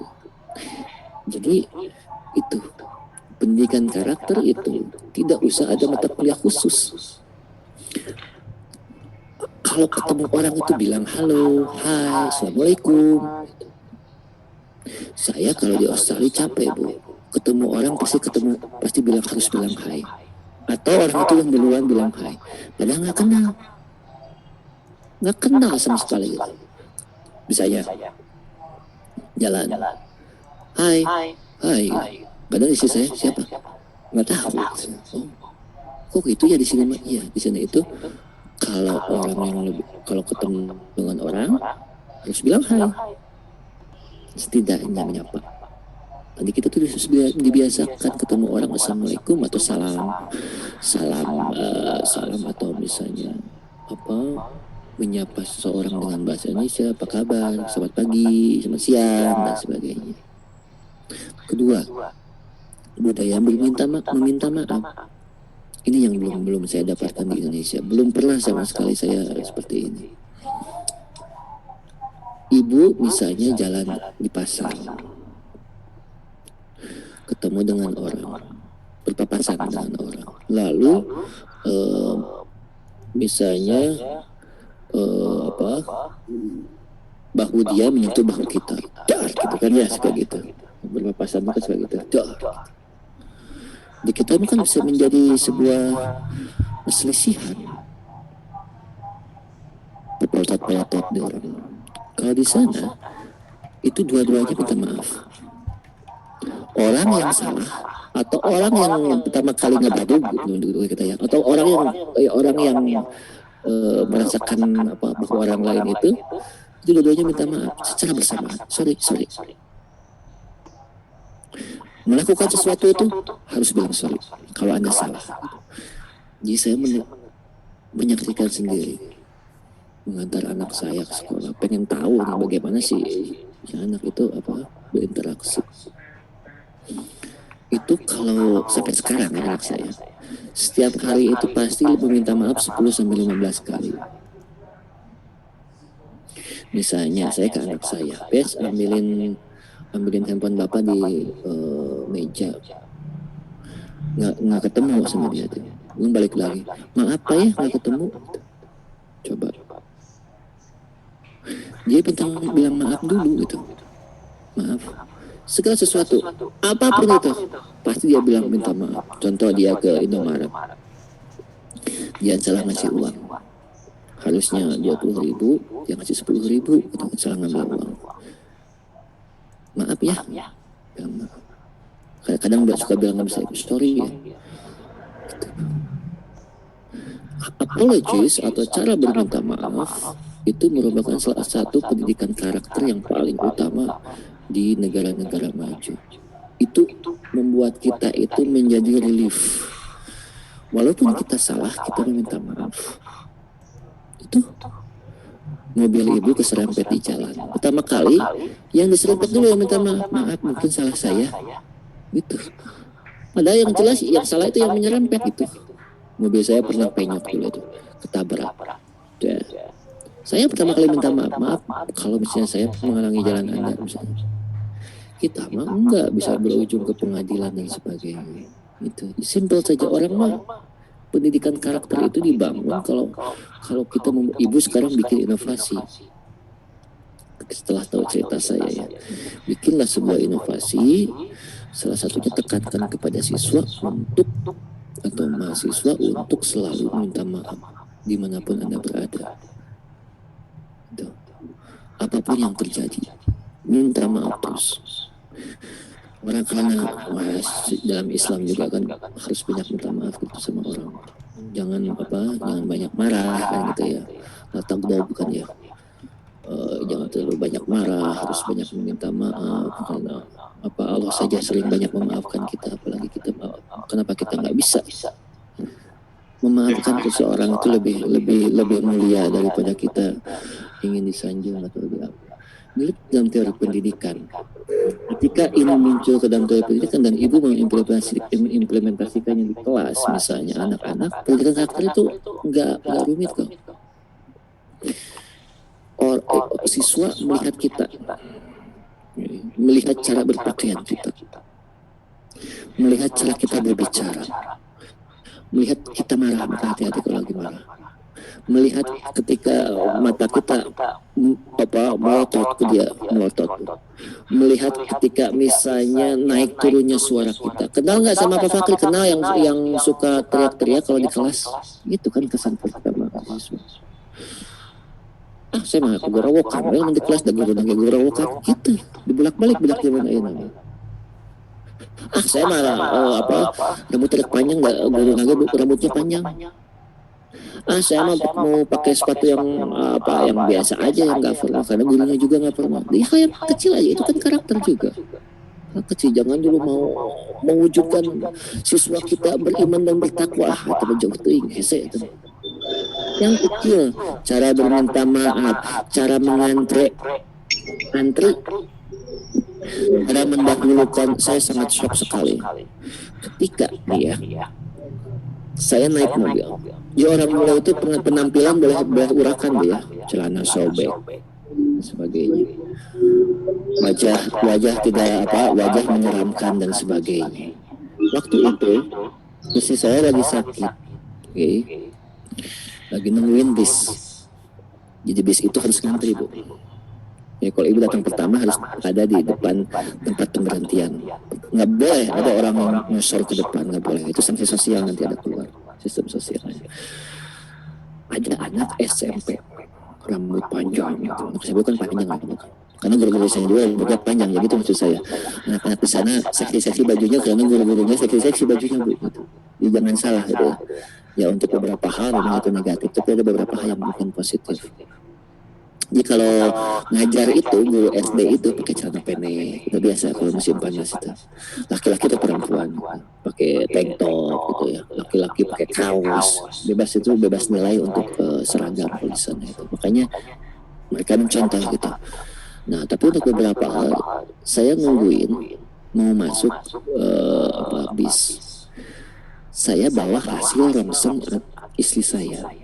Ada anak SMP di depan saya, laki-laki dua-duanya, rambutnya panjang, wajah serem. Melihat saya menoleh ke belakang, lalu melihat hasil rongsengan istri saya, dia berpikir pasti kalau yang bawa rongsen kayak gini habis dari hospital, dari rumah sakit. Maka kata gurunya di sekolah, kalau ada orang sakit, orang yang lebih tua dari Anda, kalau ada seorang ibu yang membawa stroller isinya bayi, maka dahulukanlah dia. Dia mendahulukan saya, Bu. Silakan, go ahead, kata dia. Saya lindungi, katanya. Saya lagi sholat, Bu. Kalau di sana kan susah masjid ya. Jadi fikihnya fikih lapangan namanya. Sholat di lapangan, sholat di sebelah gedung, sholat di belakang gedung tak biasa, sholat di kelas biasa. Saya lagi sholat di taman besar, di sana kan banyak taman. Sholat tuh. Ada, ini pengalaman pribadi yang sangat berkesan sampai sekarang. Waktu itu lagi ada festival Halloween kalau nggak salah, Oktober. Banyak orang. Saya di tengah-tengah kerumunan sholat, sejadah dia. Lagi rakaat kedua, pas saya bangkit dari sujud, tiba-tiba ada orang depan saya, gini, 2 orang. Lalu dia kalau kita menyetop orang yang di sebelah kanan, dia yang satu lagi menyetop orang di sebelah kiri. Bukan bangsa kita, ada bangsa sana. Nah, dia tahu bahwa saya itu sedang sholat, sedang beribadah. Jangan diganggu, jangan dilepati. Gitu. Padahal agamanya bukan Muslim itu ya, nggak tahu agama, nggak tahu tidak beragama. Jadi sikap toleransi, jangan berbicara Indonesia penuh toleransi kalau Anda belum pernah merasakan apa itu arti toleransi. Toleransi beragama itu apa sih? Kita digaung-gaungkan Indonesia itu negara toleransi. Apa buktinya? Coba. pelecehan terhadap agama muncul, masih banyak dan sebagainya. Kalau di sana toleransi itu toleransi benar, toleransi. Saya mau sholat di kampus, nggak ada, kebetulan banyak orang Saudi kemarin berjamaah kita itu nggak bawa sejadah, lupa aku. Ada orang Katolik, perempuan orang Filipina, bisnis scarf katanya, dia pakai pasmina. Kalau waktu musim dingin kamu nggak bawa sejadah, nggak bawa alat di sana itu tools, kamu pakai punya saya. Coba sampai segitunya. Kalau mau tahu arti toleransi, jadilah orang yang minoritas. Karena kita di Indonesia kebanyakan mayoritas, jadi kita tuh merasa besar. Cobalah pergi ke Finlandia yang jumlah muslimnya sedikit. Cobalah pergi ke Australia, ke sini yang jumlah muslimnya sedikit. Baru kita merasakan toleransi. Disitulah baru muncul nilai. Itu adalah nilai, Bu. Itu adalah karakter building itu dibentuk dari sebuah sistem sosial yang bukan hanya menggembar-gemborkan sebuah pendidikan karakter itu harus ada bukunya, pelatihannya, enggak. Pendidikan karakter itu bisa dicontoh dari pendidikan kita sendiri, karakter building kita sendiri. Oke. Yang kedua tadi diffusion itu bagaimana kita ide gagasan kita itu disebarkan kepada orang lain, lalu orang lain itu menerima atau tidak dan sebagainya. Dissemination, mungkin diseminasi sudah pada dengar mungkin ya, kata-kata ini sudah familiar di ibu bapak apalah itu diseminasi. Diseminasi itu selalu berhubungan dengan beberapa hal. Satu, make sure that the project's impact is utilized most effectively. Pertama yang harus dilakukan dengan diseminasi itu, materi diseminasi itu memberitahu kepada orang khalayak ramai bahwa kita itu memiliki sebuah atau hasil penelitian, hasil misalnya hasil inovasi baru, sebuah gagasan baru didiseminasikan, misalnya gitu kan ya, sosialisasi. Pastikan bahwa impact-nya itu sangat efektif. Yang kedua, Anda harus menjelaskan elemen yang sangat penting dari penelitian dan juga apapun itu proyek Anda itu sehingga hasilnya bisa lebih bagus. Dan yang terakhir, harus memfasilitasi dong pelatihannya, masukkan jangan dalam kurikulum atau misalnya juga dimasukkan ke dalam pengalaman-pengalaman yang berhubungan dengan implementasi itu. Jadi diseminasi itu secara umum bagaimana sih impact-nya inovasi ini? Kita tahu impact-nya kalau kita mensosialisasikannya kan. Bagaimana pemerintah cara melakukan diseminasi terhadap COVID-19 ini melalui media elektronik, melalui Twitter, melalui Facebook, jaga masker, melalui spanduk di jalan, melalui di televisi, melalui radio. Semua pemerintah lakukan untuk memberi peringatan bahwa pandemik ini belum berakhir dan virusnya belum ditemukan, sehingga kita harus selalu berhati-hati, jaga jarak, social distancing. Makanya ada istilah physical distancing, jaga jarak, ada istilah PSBB, ada istilah PSBM. Itu bagaimana sosialisasinya, itu namanya diseminasi. Diseminasi hasil kebanyakan dalam bidang pendidikan, bagaimana diseminasi itu hasil dari buah pemikiran kita. Bagaimana sih metode-metode diseminasi? Ya, publishing program or policy briefs, mempublish program misalnya. Program keluarga berencana zaman dulu ada kan ya. Zaman Pak Soeharto itu harus ada diseminasinya dulu, ada penyuluhan di desa dan sebagainya. Program di posyandu misalnya, posyandu itu kan kita waktu kecil ditimbang di desa kan ya, setelah ditimbang itu dikasih bubur kacang, saya masih ingat ya, dikasih bubur kacang enak sekali. Paling suka saya dulu tuh ke posyandu karena pulang dari desa suka dikasih bubur kacang, masih teringat sampai sekarang kan. Jadi bagaimana program dijalankan, program-program dari presiden, bagaimana presiden misalnya nawacita atau apalah namanya, bagaimana program bupati dalam 10 hari ke depan, 100 hari ke depan setelah menjabat, itu namanya diseminasi. Publishing project finding harus dipublish, Bu. Apa yang kita temukan misalnya dalam penelitian harus dipublish di jurnal, harus dipublish melalui catatan. Makanya penelitian itu hasil penelitian itu merupakan diseminasi. Jadi tesis ibu itu adalah salah satu bagian dari diseminasi, biar orang tahu bahwa ibu sudah melakukan sebuah, sudah memiliki gagasan baru, ide baru, dan juga ingin dituangkan ke dalam tulisan. The setting up national conference juga sama ya, dengan di meeting secara nasional levelnya. Program research to local community group, bisa misalnya ibu penelitian tentang inovasi pembelajaran dan sebagainya, atau misalnya ada salah satu yang meneliti tentang inovasi dalam pemberitaan media sosial yang hoax itu ya, ibu melakukan diseminasi ke masyarakat melalui poster misalnya. Jangan dulu ingin mencari tahu tentang berita yang hoax, Anda itu harus mengkonfirmasi dulu apakah berita itu benar, apa salah, dan sebagainya melalui poster misalnya seperti itu. Misalnya ada flyers, ada pamflet, ada DVD, lalu membuat material trainingnya, membuat modelnya, sharing information melalui sosial media, tadi saya sebutkan.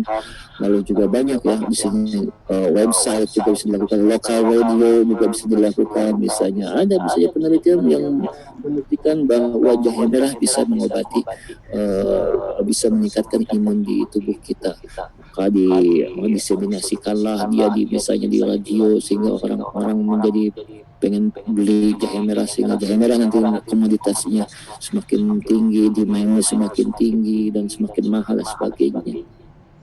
Jadi setelah Anda melakukan difusi itu mulai dari inovasi, perencanaan mulai dari ketika diterima apa tidak reaksi orang, lebih sukanya reaksi.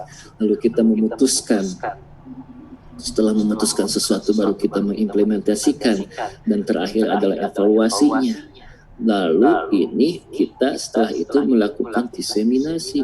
Setelah evaluasi ternyata anak-anak itu lebih suka belajar dengan saya itu melalui video daripada belajar misalnya melalui textbook tentang cara menyimak cerita misalnya. Mereka lebih suka menonton video atau film tentang Malin Kundang daripada membaca cerita Malin Kundang seperti itu. Jadi setelah itu kita melakukan diseminasi. Inovasi yang sudah saya lakukan adalah memberikan bahan ajar melalui video, dan setelah itu saya ingin melaporkan kepada membuat pamflet gitu ya misalnya, atau melaporkannya ke dalam sebuah jurnal bahwa misalnya bikinlah sebuah jurnal, sebuah penelitian komparatif antara pembelajaran tradisional dengan pembelajaran virtual yang berhubungan dengan misalnya multimedia gitu. Beres. Setelah difusi, diseminasi. Kalau setelah diseminasi berjalan dengan baik, kadang juga ada orang yang menerima dan ada yang tidak ya gitu. Semua berubah, itu bagian dari perubahan ya. Jadi skop yang paling besarnya itu tetap perubahan, change. Kalau orang ingin berubah, itu pasti ada penolakan dari siapapun juga. Ingat. Orang mau berubah, dia ingin mengubah. Saya mah ketika misalnya gini, salah satu di sini mau dipilih menjadi kepala sekolah baru. Setelah menjadi kepala sekolah, saya ingin mengubah misalnya asalnya sekolah yang ibu jadi di tempat ibu berada itu misalnya punya negatif lah di luar itu, makanya sekolah itu jelek, terus gurunya nggak benar dan sebagainya. Saya ingin mengubah semua paradigma itu, di change, berubah. Setelah berubah, saya ingin melakukan policy dong, ingin melakukan kebijakan. Lahirlah kreativitas saya. Kayaknya kalau dulu itu guru itu nggak dipantau. Saya ingin memantau efektivitas pembelajaran guru melalui misalnya sebuah inovasi baru. Saya ingin memberikan survei kepada anak didik saya, kepada siswa, setelah right after the learning, setelah pembelajaran beres, mereka itu harus mengisi misalnya kayak di Indomaret. Apakah Anda puas atau tidak dengan pelayanan kami? Tinggal pijit. Cara saya mengetahui bagaimana si guru itu baik apa tidak, puas apa tidak, atau sesuai apa tidak dengan kebutuhan si siswa, bikinlah saya misalnya, saya mau beli TV LCD misalnya yang kecil aja yang 14 in, tapi sudah ada softwarenya. Sekarang banyak softwarenya, cuman si anak itu bisa pakai layar sentuh itu paling cuma 3 jutaan, 3 juta bisa sebagai kepala sekolah kan banyak uang ya, 3 juta lalu bisa diajukan juga ke ini inovasi baru nih, mungkin belum pernah ada di sekolah dasar kita, kalaupun ada ya bagus, atau SMP atau SMA. Simpanlah itu jangan di setiap kelas, di lorong kelas misalnya. Jadi misalnya pembelajaran siapa di sini, setelah misalnya pembelajaran Ibu Ucu, anak-anak itu lewat lorong, lalu di situ tinggal picit misalnya gurunya siapa, Ibu Ucu jam sekian sampai sekian. Efektivitas pembelajaran bagus apa tidak, penyampaian bagus apa tidak, tinggal pilih ya, bagus sekali, atau misalnya langsung sedang, langsung tidak, pijit. Jadi guru itu bisa mengontrol. Efek dari ini apa, inovasi ini? Nah ini efeknya Bu. Efeknya tentunya nanti akan berpengaruh ke guru. Oh, karena saya sekarang dikontrol, tidak bisa. Seorang kepala sekolah kan nggak bisa nongkrongin kelas setiap hari secara bersama-sama. Cara mengontrol efektivitas pembelajaran ya salah satu pakai CCTV kan, pakai CCTV nggak ada suaranya, susah. Memantaunya gimana gitu. Makanya efektivitasnya seperti itu. Apakah Anda puas dengan penyampaian dari guru itu dan sebagainya. Mirip seperti saya, misalnya saya juga nanti di akhir perkuliahan akan memberikan penilaian Anda terhadap cara saya mengajar, apakah bagus apa tidak gitu. Karena yang paling berharga dalam hidup ini adalah ketika kita menerima kritik dari orang lain. Bapak Krim hanya bercerita saja, tidak banyak prosesnya. Bapak Krim hanya ngomong saja, berteori saja, tidak melalui proses apapun gitu ya. Saya mengambil mata kuliah inovasi pendidikan ini karena saya pernah mengalami sebagai misalnya salah satu wakil dekan di sebuah fakultas di Uniga. Jadi sudah 10 tahun saya menjadi wakil dekan, jadi saya tahu ketika inovasi itu harus dilakukan. Uniga 20 tahun yang lalu sangat berbeda seperti Uniga seperti ini. Contoh seperti itu ya. Atau misalnya IP melakukan perubahan. IP zaman dulu berbeda dengan yang zaman sekarang gitu ya. Lebih tahu. Kalau misalnya penyampaian saya kurang ya nanti dinilailah. Nanti saya sendiri yang akan memberikan kepada ketua prodinya. Ibu ketua prodi, saya sudah beres ngajar selama 7 kali pertemuan. Ini materinya, ini daftar hadirnya, lalu ini apa yang saya dapat selama ini, apa yang mahasiswa dapat selama ini hasil UTS-nya, ini hasil penilaian mahasiswa terhadap efektivitas pembelajaran di kelas. Dan itu bisa dilakukan setelah dan nanti itu bisa dilakukan oleh dosen berikutnya, evaluasi. Ternyata Bapak Kri kurangnya ini, kemarin itu tidak menjelaskan tentang situ Bu ya. Jadi inovasi akan berbuah pada nanti evaluasi. Ini education di Indonesia sebagai gambaran saja di sini. Yang sekolah S1 itu tahun 2016 itu 62%, sedangkan yang tahun 2017-2018 itu yang undergraduate itu 60%. Jadi 60% itu kuliah S1, berarti 40% itu tidak kuliah S1 itu. Jadi di sini juga ada tahapan-tahapannya seperti di educational system, ada doktor sarjana atau PhD di sini gitu ya.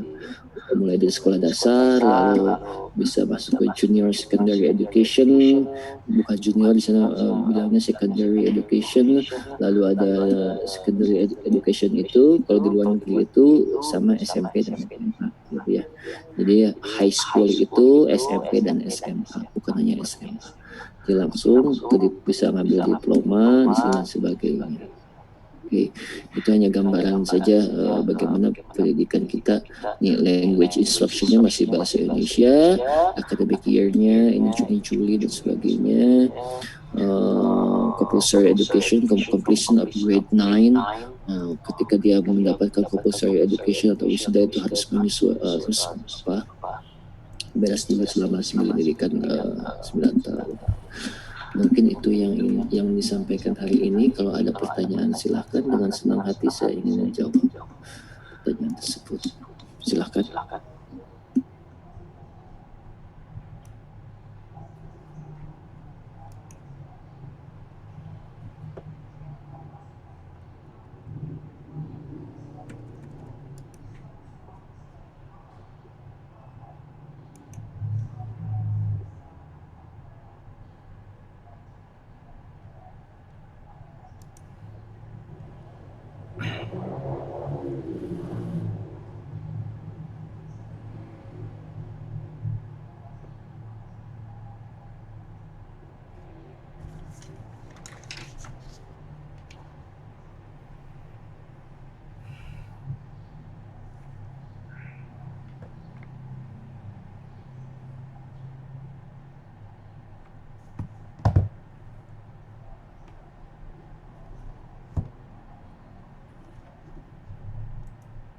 Halo, masih bersama saya ini semuanya?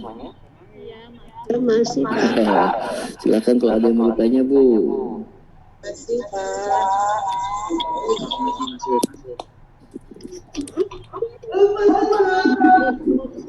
Jadi kemungkinannya ada dua. Pertama, delivery dari saya tidak nyampe. Baliknya gitu ya. Silakan kalau ada yang mau nanya. Izin tanya Pak. Boleh. Jadi sebenarnya kapan inovasi itu harus dilakukan Pak? Jadi bicaranya momennya. Kapan itu sebetulnya pasti dilakukan? Kasih. Sangat bagus sekali Pak Andri. Kapan sih kita harus berinovasi? Pertama gini, ketika sesuatu itu memang mengganjal di kita, ketika hasil evaluasi itu tidak sesuai dengan yang diharapkan, ketika lingkungan ataupun sistem sosial di kita itu tidak mendukung sistem yang sudah berjalan, misalnya sistem yang ada di sekolah kita itu menghendaki bahwa anak-anak itu harus masuk jam 7.30. Kita evaluasi nih, sampai setahun ini anak-anak itu selalu kesiangan. Ya. Gimana sih inovasi kita biar anak-anak itu masuk pukul 7.30? Inovasi secara kedisiplinan ya. Jadi kita pengen mempelajari bagaimana seorang anak itu disiplin untuk masuk kelas, tidak banyak main dan sebagainya. Bikinlah sebuah inovasi, misalnya dengan cara menyurati orang tua, lalu dengan cara setelah itu misalnya dengan hukumannya dinaikkan, misalnya tidak boleh masuk pelajaran, jam pelajaran pertama dan sebagainya, diperketat dalam segi kedisiplinan. Kalau misalnya kita tidak berinovasi dan merasa itu biarinlah saya mah tidak bergerak, hati saya tidak bergerak terhadap perubahan ini. Perubahan ngajar saya seperti ini gitu. Jadi pasti harus ada triggernya apa. Salah satu yang penting adalah evaluasi. Kita harus mengevaluasi, guru harus mengevaluasi diri, tenaga pendidik harus mengevaluasi diri, kepala sekolah harus mengevaluasi diri. Semua yang ada dalam komponen dunia pendidikan ini harus mengevaluasi diri. Evaluasinya, kalau di universitas evaluasi dilakukan 2 kali. Satu itu di pertengahan semester, di akhir semester ganjil. Kedua itu kedua itu sebelum awal semester ganjil tahun depan. Jadi sekitar Juli dan Desember. Itu ada evaluasinya banyak, evaluasi rekan sejawat, evaluasi mahasiswa, evaluasi dan sebagainya. Nah dari sanalah kita baru bisa tahu, oh ternyata kita harus melakukan sebuah inovasi baru supaya guru ini lebih efektif mengajar di kelas. Caranya gimana? Kalau saya biasanya selalu mewanti-wanti kepada dosen yang mengajar itu pertama, jangan membahas sesuatu itu di grup WA. Inovasi itu sekarang memang sudah lancar, tapi jangan memberikan materi, jangan berdiskusi. PJJ itu dilakukan di WhatsApp group, karena WhatsApp itu sangat tidak efektif. Kalau memang harus melalui video yang jalan terbaik, ya lakukanlah. Kalau misalnya harus di blended dengan dua jalan, misalnya dengan virtual, iya seperti sekarang ya, dengan cara kasih dokumen dan sebagainya atau buku, jalanilah seperti itu. Tapi jangan sampai Anda tidak bertemu dengan mahasiswa Anda sama sekali. Belum pernah sekalipun saya tahu, oh Pak Agus teh mahasiswa saya, oh Bu Ucu teh mahasiswa saya, Pak Nandang teh mahasiswa saya, gitu. Jangan sampai seperti, jangan Anda sampai tidak tahu itu mahasiswa Anda gitu, atau siswa Anda. Itu yang terpenting. Lakukanlah inovasi ketika Anda merasa janggal terhadap sebuah sistem yang ada dan menurut Anda sistem itu selama ini tidak jalan. Izin Pak. Ya. Jadi inovasi mesti dilakukan ketika di momen kita merasa ada yang kurang mungkin gitu ya. Tuh. Boleh nanya lagi Pak? Boleh. Biasanya inovasi itu membutuhkan sumber daya Pak. Baik itu sumber daya manusia dan juga sumber daya anggaran. Kemudian dalam sebuah sistem organisasi biasanya selain masalah sumber daya juga kita berhadapan dengan kewenangan. Ada yang bilang bahwa seorang organisator yang baik itu tidak, jadi kita itu tidak dirisaukan oleh orang-orang yang kedudukannya di atas kita dan tidak membuat orang-orang yang di bawah kita merisaukan kedudukan kita. Permasalahannya biasanya seorang inovator itu nyeleneh. Di mana-mana biasanya seorang inovator dia biasanya kadang nggak di jalan-jalan itu. Artinya dia nggak terlalu sama dengan orang lain gitu. Artinya pasti di sana kita mesti tabrak sana tabrak sini biasanya, dan orang seperti itu biasanya kalau tidak bisa dibina istilahnya dibinasakan. Banyak juga orang yang punya ide kemudian dia diasingkan, dibinasakan segala macam, padahal mungkin maksudnya dia pengen inovasi kayak tadi. Kira-kira gimana Pak solusinya? Terima kasih Pak. Ya, sangat bagus sekali. Jadi kadang, pertama orang yang berinovasi itu pasti kreatif. Orang kreatif itu pengen beda dari orang. Itu yang pertama. Itu sekali sangat nilai. Bagaimana inovasi beberapa pendiri bangsa ini, inovasi misalnya contoh Gus Dur berinovasi terhadap menyelenggarakan hari raya untuk yang Konghucu, banyak yang menentang dan sebagainya. Tapi seorang inovator itu pertama harus kuat mental, tentu itu ya. Mau dia manapun juga harus teguh dengan pendiriannya. Kadang memang benar orang yang berbeda itu suka orang kenapa iri sama orang yang berbeda, karena orang yang iri itu tidak bisa mikir seperti dia, tidak sekreatif dia. Jadi kapanpun itu pasti akan terjadi. Yang kedua, kadang kita ingin berinovasi tapi kepala sekolahnya nggak mau berinovasi. Pak, itu ayeuna mah kieu we siswa teh. Itu menurut saya, hemat saya. Gini aja Pak, kalau kita sudah zona hijau, gimana kalau pembelajaran dilakukan di sekolah tapi berdasarkan absen? Absen ganjil hari Senin, absen ini hari ini. Kadang jika tengarti langsung dicarikan, ya udah terima saja. Tapi kan artinya gini, seorang inovator itu tidak harus memang bisa diterima oleh orang lain. Ya, kalau misalnya ide kita mirip ketika kita mengeluarkan ide, Anda mengeluarkan ide, tidak semua ide Anda itu kan diterima sama orang. Zaman dulu, tuh ya, Gus Dur menyeleneh. Anggota DPR itu kan kayak anak TK. Wah, pada marah itu semuanya. Buktinya apa? Iya, sekarang kayak anak TK mirip. Nyeleneh kan? Dari cerita aja nyeleneh berujung pada sesuatu yang nyata. Orang yang inovatif itu memang jarang ditemukan, sangat jarang sekali. Bagaimana sih Pak biar menumbuhkan itu? Ya harus banyak berkreativitas, menambah ilmu dari baca. Seorang guru harus membaca tentang bidang politik, seorang guru harus baca tentang bidang ekonomi, tahu tentang permasalahan sosial, tahu tentang norma itu apa, tahu tentang misalnya value apa, karakter itu seperti apa, terus memperbarui diri sendiri sehingga kita itu menjadi kreatif. Tapi memang tantangan untuk orang yang sangat inovatif adalah satu. Kadang kita suka melanggar sistem yang sudah ada. Tapi dengan cara yang baik ya. Bukan misalnya asalnya sekolah 5 hari jadi 2 hari. Enggak gitu. Itu pun terlalu ekstrim. Gagasan kita itu kadang suka apa ya? Kalau yang inovatif itu gagasan kita itu hampir tidak diterima oleh banyak orang. Jadi jangan pernah menyepelekan pendapat orang yang jauh dari yang out of box, gitu. Orang yang berbeda cara pikirnya dari orang lain. Mungkin dia di masa yang akan datang menjadi seorang organisator atau misalnya jadi seorang pemimpin yang baik karena inovasinya. Mungkin inovasi kita akan tertunda.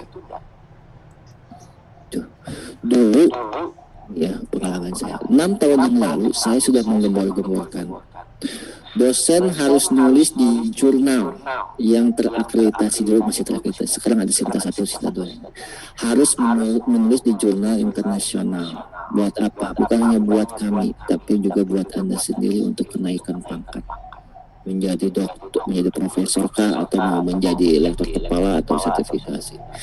Itu berapa tahun yang lalu saya terus menggembor-gemborkan kepada dulu sibuk ngajar dan sebagainya, penelitian enggak dan sebagainya. Sekarang apa? Mereka dituntut untuk membuat salah satu jurnal akreditasi itu Sinta 1, 2, 3, 4 sebagai salah satu jalan untuk mendapatkan sertifikasi dosen, kan gitu.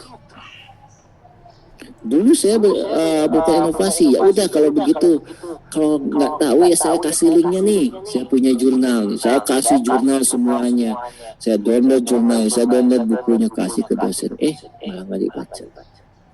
Sekarang minta ke saya, nah kayak gitu. Kadang kayak gitu, kita mungkin inovasi kita akan tertunda, mungkin 5 tahun yang akan datang baru terwujud. Mobil listrik itu kan baru ada Tesla yang sekarang. Jalan-jalan ke Mars, zaman dulu udah ada orang yang pengen tinggal di Mars. Baru mungkin inovasi itu dilakukan oleh Elon Musk, itu pemilik Tesla. Dia itu tahun 2025 sudah bisa memberangkatkan orang-orang ke bulan. Jadi berwisata ke bulan sudah booking dari sekarang. Jadi orang-orang yang harganya itu sampai 25 miliar satu orang atau lebih lah. Zaman dulu mungkin kita belum pernah membayangkan bagaimana ada motor yang terbang. Mobil terbang misalnya, zaman di televisi gitu ya, ada bentuk mobil yang bentuknya futuristik dan sebagainya, baru kecapean sekarang. Zaman dulu belum kepikiran bagaimana kita bisa berbicara face to face seperti sekarang, virtual atau video call di WA, belum kepikiran. Mungkin inovasi dari orang itu udah ada sejak lama. Mendirikan pemilik Apple itu sudah berencana untuk membuat handphone layar sentuh sejak tahun 2000. Inovasinya itu bisa diterima oleh masyarakat tahun 2007-2008, hampir 20 tahun setelahnya. Kenapa sih? Ya itu seperti yang teman Anda bilang, harus ada sumber dayanya manusia. Tidak banyak orang yang mengerti tentang teknologi zaman dulu. Tahun 2007 banyak orang yang mengenal teknologi. Kedua, pembuatan ponselnya juga ada yang layar sentuhnya memerlukan energi yang tinggi, memerlukan biaya yang tinggi. Mungkin zaman dulu Steve Jobs belum punya uang, zaman tahun 2007 ya udah punya uang. Mungkin ketika tahun BlackBerry, zaman dulu itu BlackBerry sudah lagi merajai. Waktu itu kan orang masih BlackBerry minded, pakai BlackBerry semuanya, BBM-an.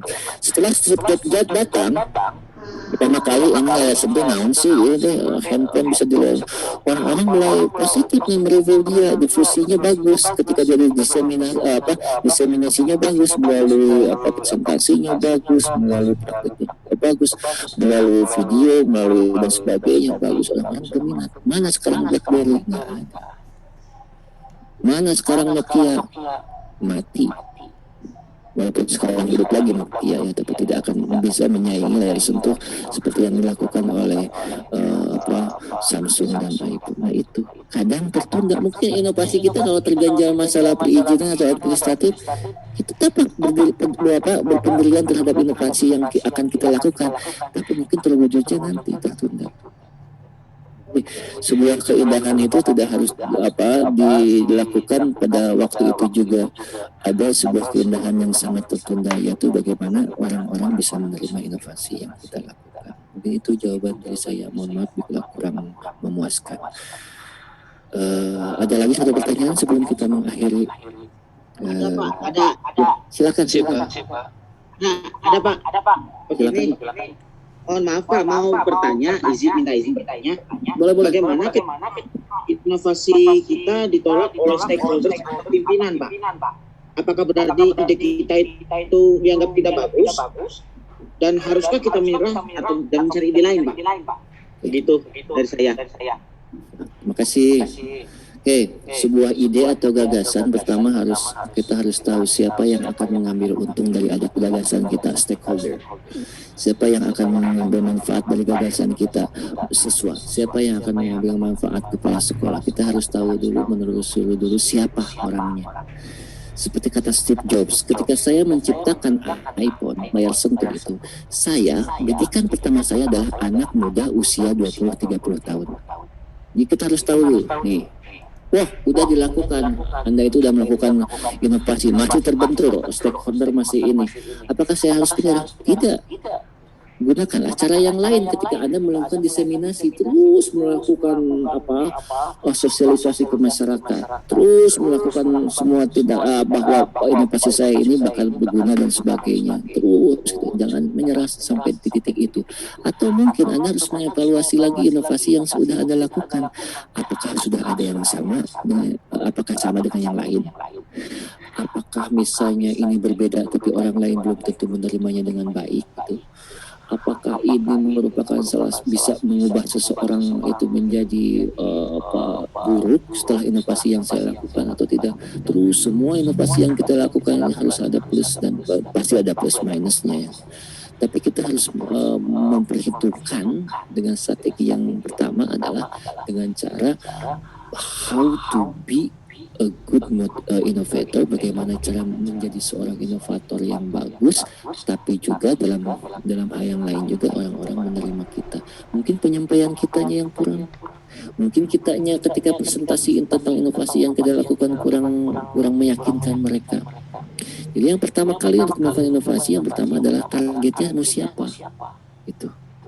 Jangan sampai misalnya target saya ketika pembelajaran bahasa itu adalah menyanyikan lagu-lagu Cocomelon untuk usia 5 sampai 6 usia di PAUD atau di sanawiyah usia 7 sampai 8 tahun. Targetnya ya anak usia itu. Jangan diseminasikan ke anak-anak sekolah menengah, kan nggak nyambung gitu. Jadi kenali targetnya siapa nih, target yang akan mengambil manfaat dari inovasi saya. Telusuri, dalami targetnya seperti apa. Baru setelah itu Anda bisa menentukan gimana cara menyampaikan inovasi saya kepada atasan saya. Melalui apa? Presentasi. Melalui apa? Video. Kalau penyampaian videonya bagus, orang-orang udah tertarik gitu. Tapi kalau penyampaiannya jelek, tidak memakai media tertentu, maka orang juga akan menerima.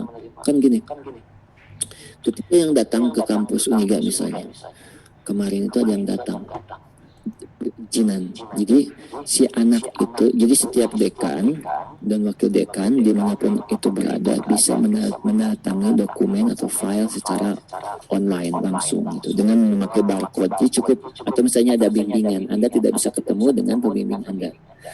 Sedangkan pembimbing Anda sedang ada di misalnya jauh dari Ciamis, Anda begitu di Garut, kan perjalanan pun berapa jam. Cukup dengan men-scan barcode, scan, di sekarang itu ada, lalu dikasihlah link itu, nanti Anda itu akan menuju sebuah link di dalam di website itu ada, bisa mendownload tanda tangan dari penguji Anda. Itu kan inovasi. Tapi ketika dia menjual produk ke saya, yang menurut kita itu inovasi bagus dia. Menjual produk saya kan pengen lihat nih presentasinya seperti apa. Mana sih barangnya? Coba praktekkan sekarang. Ketika dia mempraktekkan, misalnya ada masalah, error jaringannya, kira-kira saya mau nggak mengambil aplikasi itu? Enggak kan? Itu. Mungkin ketika Anda presentasikan kepada masyarakat ataupun stakeholder siapapun itu, kepala sekolah sebagainya, mungkin ada penyampaian yang kurang yang membuat kepala sekolah itu bingung gitu. Oh, penyampaiannya gini ternyata, tapi ini kayak gini penyampaiannya. Tapi dalam buku ini seperti ini, tidak sesuai dan sebagainya. Mungkin itu.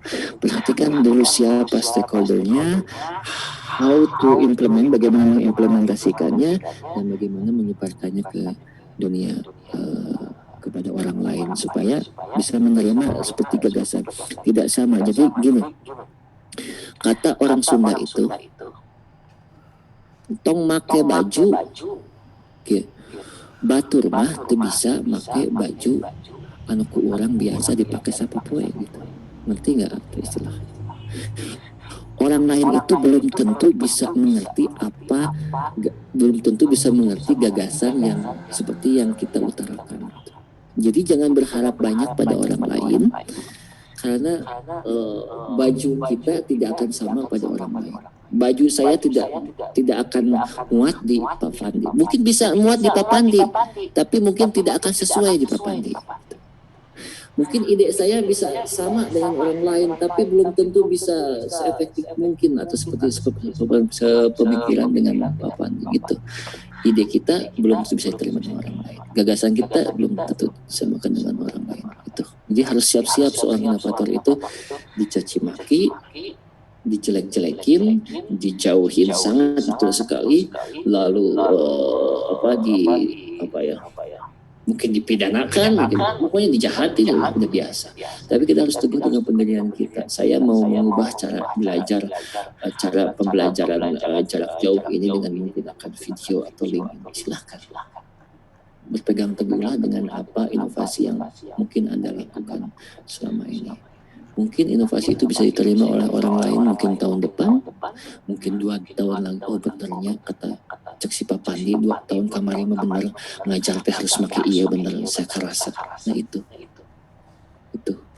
Jadi Ya Pak, terima kasih Pak. Ya betul. Tidak instan ya, tidak instan karena perubahan tidak instan. Ya betul Pak. Saya juga Pak ngomong. Iya, ini harus menunggu, tidak langsung bisa diterima oleh orang. Oke, mungkin itu saja untuk pertemuan sekarang. Terima kasih atas pertanyaan. Jadi hari ini yang paling berharga itu adalah pertanyaan dari Anda, bukan materi saya. Materi saya mungkin sudah Anda kuasai sebelumnya. Yang berharga itu bagaimana pertanyaan Anda bisa menanyakan kepada saya, Anda bisa mengkritik saya, dan saya memberikan feedback. Itu salah satu hal terindah dalam bidang pendidikan adalah ketika orang memberikan dukungan kepada kita atau menanyakan sesuatu kepada kita, dan terjadilah sebuah interaksi yang sangat indah sekali dalam bidang pendidikan, yaitu interaksi dalam bidang tanya jawab atau social interaction dalam classroom, kelas. Terima kasih atas perhatiannya. Mohon maaf atas kata-kata yang tidak berkenan. Sampai jumpa lagi minggu depan di waktu yang sama mungkin ya. Nanti saya akan berkoordinasi dengan ketua kelasnya karena ada acara di sebuah seminar nasional. Jadi mudah-mudahan ada manfaatnya apa yang saya lakukan selama beberapa jam ini. Ada 1 atau 2 hal yang bisa diambil. Saya tidak berharap dari awal pertemuan 1 jam yang tadi bisa diambil semua, tapi ada sesuatu yang nempel di benak Anda bahwa seorang inovator itu tidak mungkin instan hasilnya dan harus berpegang teguh pada apa yang dia pegang. Terima kasih atas perhatiannya. Sampai ketemu lagi. Assalamualaikum warahmatullahi wabarakatuh. Waalaikumsalam warahmatullahi wabarakatuh. Terima kasih Bapak.